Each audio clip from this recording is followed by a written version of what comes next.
અરે સવારમાં એક વ્લોગનો હોન્ડાના આપણે અહીંથી બેઠા ઉતાર હું સવારમાં આપણે ડેરી ગયા હતા દૂધ દેવા એટલે થોડુંક મોડું થઈ ગયું. હવે નીકળ્યું થોડીક જ વારમાં આપણે દુકાને લાઈટ હોય તો આપણે હેઠે જ જરૂર હતી એટલે હેઠે જ રાખીએ. પહેલાં જ આપણે નહોતું કીધું. બાકી એવાને હેઠે લઈ લઈ અને નીકળી આપણે દુકાને. પછી થોડા ઘણા કામ છે તો કરશું નકર પછી ઘરે જઈશું.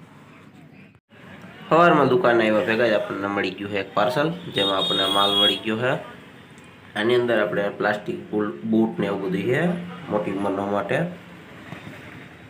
અને આવડા કાળા બૂટ તમે પહેરતા હોય તો જોઈ છે દાદાને કીને.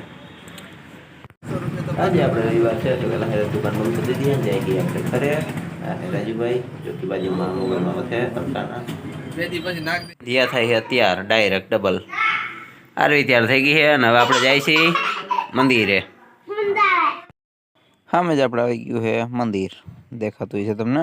થોડીક જ વારમાં ભોગી જવું પછી મસ્ત દર્શન કરશું. સામે બસ આપણે ગોળાઈ મારવાની. અહીંયા આપણે પાલો ભરવા આવ્યા હતા તમને યાદ હોય તો. અહીંથી એનો રસ્તો છે આગળથી ના મંદિરને એવું બધું મેં તમને ત્યારે બતાવ્યું હતું. અહીંયા છે આપણે હનુમાન દાદાનું મંદિર.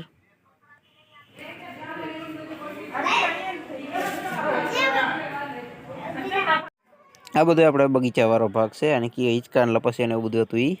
એ બધું ખોદીને કાઢીને આ પાર્કિંગ કરી નાખ્યું હોય.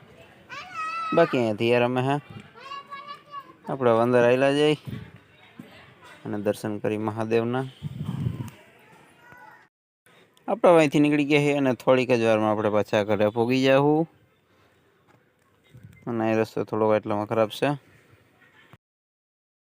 આપણે ઘરે પહોંચી ગયા હોન્ડા કરી દઈએ અંદર પાર્કિંગ અને આજનો બ્લોગ આપણે અહીંયા જ પૂરો કરી. ફરી પાછા મળશું એક બ્લોગમાં. હમણાં આપણા બ્લોગ થોડાક છોટા થઈ ગયા અને કે નાના બ્લોગ બની ગયા છે એટલે ચિંતા ન કરતા. ભવિષ્યમાં પાછા મોટા બ્લોગ બનાવી નાખીશું અને આજનો બ્લોગ અહીંયા જ એન્ડ કરી.